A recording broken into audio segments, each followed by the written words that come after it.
मुंबईमधील वाढती वाहतूक कोंडी लक्षात घेत वाहतूक पोलिसांनी एक मोठा निर्णय घेतलाय। मुंबईत पीक आवर दरम्यान वाहनांच्या रांगा लागतात, त्यामुळे कोंडीसह अपघातांचं प्रमाण सुद्धा वाढतं। यामुळे 1 फेब्रुवारीपासून मोठे वाहतूक बदल केले जाणार आहेत। मुंबई वाहतूक पोलिसांनी 1 फेब्रुवारीपासून दररोज सकाळी 8 ते 11 या दरम्यान आणि सायंकाळी 5 ते 9 वाजेपर्यंत शहरात अवजड वाहनांना प्रवेश बंदी जाहीर केली आहे। वाढत्या वाहनांसोबत वाढलेल्या बांधकाम प्रकल्पामुळे शहरात अवजड वाहनांची वाहतूक वाढली, त्यामुळे शहरात वाहतूक कोंडीचं प्रमाण वाढले। अवजड वाहनांची वाहतूक ही नियंत्रित करून वाहतूक कोंडी सोडवण्याचं उद्दिष्ट आहे।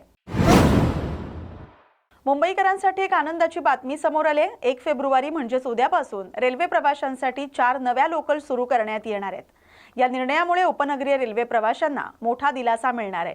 या लोकल 12 डब्यांच्या असून पश्चिम रेल्वेवर या फेऱ्या सुरू करण्यात येणार आहेत। त्यामुळे दहिसर, बोरिवली, वांद्रे या मार्गावरील प्रवाशांचा रेल्वे प्रवास अधिक सुखकर होणार आहे। सध्या पश्चिम रेल्वेवर एकूण 1406 लोकल ट्रेन आहेत। आता याची संख्या वाढून 1410 इतकी होणार आहे। डिसेंबर 2025 पासून पश्चिम रेल्वेवर महिनाभर ब्लॉक सुरू होता। या ब्लॉकमुळे प्रवाशांचे खूप हाल झाले होते। लोकल नेहमी 10 ते 15 मिनिटांच्या विलंबाने धावत होती। दररोज 200हून अधिक लोकल फेऱ्या रद्द केल्या होत्या। कांदिवली ते बोरिवली दरम्यान 6व्या मार्गिकेचं काम सुरू असल्यामुळे हा ब्लॉक घेण्यात आला होता। परंतु आता काही दिवसांपूर्वीच या मार्गिकेचं काम पूर्ण झालंय, त्यामुळे ब्लॉक रद्द केला असून लोकल फेऱ्या सुरळीत सुरू झाल्यात। महामुंबईत दाखल होणाऱ्या वातानुकूलित लोकलच्या तिकिटांचे दर निश्चित करण्यासह या गाड्यांचा वेळापत्रकात समावेश आणि गर्दी व्यवस्थापनासाठी IIT मुंबई सज्ज झाले। मुंबई उपनगरी रेल्वेच्या आर्थिक शाश्वतेचा अभ्यास करण्यासाठी मुंबई रेल्वे विकास महामंडळानं या संस्थेची नियुक्ती केली आहे। IIT मुंबईच्या वर्षभरात येणाऱ्या शिफारसी अहवालानंतर AC लोकल बाबत निर्णय घेण्यात येणार आहे।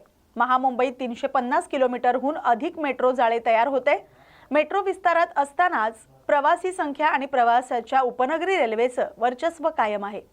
या पार्श्वभूमीवर मुंबई उपनगरी रेल्वेच्या आर्थिक आणि वित्तीय शाश्वतेचा सखोल अभ्यास करण्यासाठी IIT मुंबईनं वर्षभराचा महत्त्वाकांक्षी प्रकल्प हाती घेतलाय। दीर्घकाळ टिकणारी, किफायतशीर आणि प्रभावी शहरी वाहतूक व्यवस्था म्हणून लोकल कशी अधिक सक्षम करता येईल यासाठीची रूपरेषा संस्थेच्या अहवालात असणार आहे। ओशिवरा येथील एका निवासी इमारतीत झालेल्या गोळीबाराच्या घटनेप्रकरणी अटक करण्यात आलेला अभिनेता कमाल आर खान उर्फ KRK याला कनिष्ठ न्यायालयानं शुक्रवारी जामीन मंजूर केलाय। खान याला त्याच्या परवानाधारक बंदुकीनं गोळीबार केल्याच्या आरोपाखाली 23 जानेवारी रोजी ओशिवरा पोलिसांनी अटक केली होती। न्यायालयीन कोठडी सुनावण्यात आल्यानंतर खान यानं जामिनासाठी अर्ज केला होता।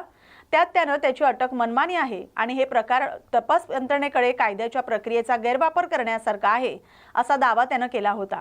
पोलिसांच्या दाव्यानुसार खान यानं 18 जानेवारी रोजी ओशिवरा पोलीस परिसरातील नालंदा सोसायटीमध्ये आपल्या परवानाधारक शस्त्रानं 2 गोळ्या झाडल्याची कबुली दिली आहे। पोलिसांनी त्याच्या जामीन अर्जाला विरोध करताना त्यानं दिलेला जबाबही न्यायालयात सादर केलाय।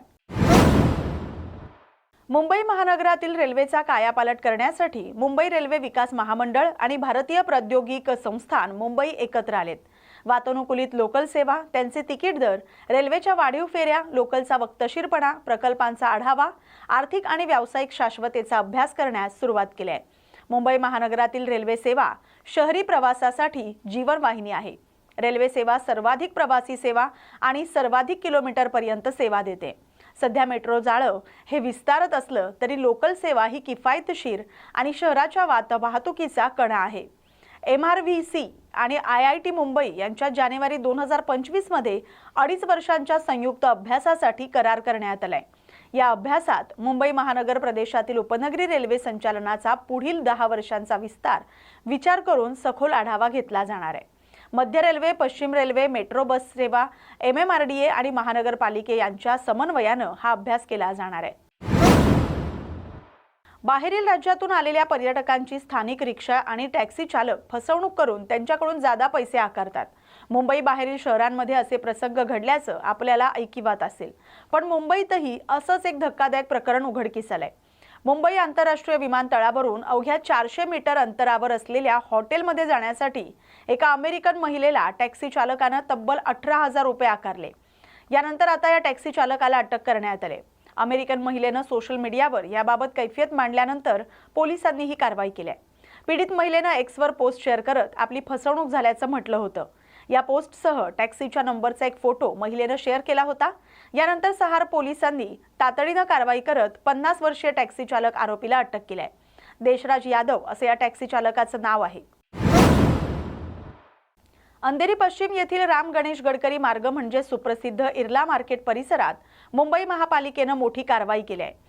या भागातील सुमारे 200 अनधिकृत फेरीवाले, पदपथांवरील अनधिकृत वाढीव बांधकामं मुंबई महानगरपालिकेच्या के पश्चिम विभागाने हटवलेत। त्यामुळे नेहमी गजबजलेला हा परिसर थोडा मोकळा झालाय। या परिसरात अनधिकृत फेरीवाल्यांनीही दुकानं उभी केल्याच्या तक्रारी वाढल्या होत्या। त्यामुळे कुपर रुग्णालयात रुग्णांना घेऊन जाणाऱ्या रुग्णवाहिकांनाही गर्दीतून मार्ग काढणं अशक्य बनलं होतं। तसंच पादचाऱ्यांना पदपथावरून चालण्यास अडथळा निर्माण होत होता। त्यामुळे मुंबई महानगरपालिकेच्या के पश्चिम प्रशासकीय विभागाकडून अनधिकृत बांधकामाविरोधात ही मोहीम हाती घेण्यात आली। मुंबईतील प्रसिद्ध काळा घोडा आर्ट फेस्टिवल सुरू झालंय। रविवार 8 फेब्रुवारीपर्यंत सकाळी 10 ते रात्री 8:10 या वेळेत हा महोत्सव सुरू राहणार आहे। या दरम्यान विविध सांस्कृतिक साहित्यिक कार्यक्रमांसोबतच चित्रपट, नाटक, संगीत, नृत्य तसंच लहान मुलांसाठी कार्यशाळा, विविध चर्चासत्र अशा 400हून अधिक कार्यक्रमांचं आयोजन करण्यात आलंय।